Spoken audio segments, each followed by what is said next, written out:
Good morning friend. আজকে সকালের breakfast নিয়ে চলে এসেছি।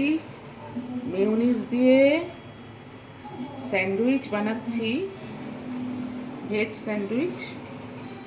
আজকে এটা আমার ছেলের সকালের ব্রেকফাস্ট।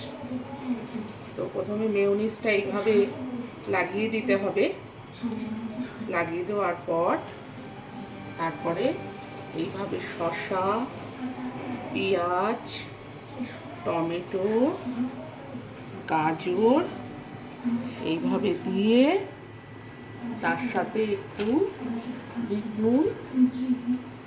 বিট নুন ছড়িয়ে দেব এবং তার সাথে একটু গোলমরিচ ছড়িয়ে দেব। গোলমরিচ এইভাবে ছড়িয়ে দিয়ে, যেহেতু ব্রেডটা অনেকটা বড়, আমি মাঝখানে আরেকটা গাজর দিয়ে দিলাম। তো এই হলো আমার ছেলের সকালের ব্রেকফাস্ট। আমি অলরেডি একটা তৈরি করে ফেলেছি, আর ডিম সেদ্ধ, আর এই হলো আরেকটা ব্রেড। এটা হলো আমার ছেলের সকালবেলার আজকের ব্রেকফাস্ট।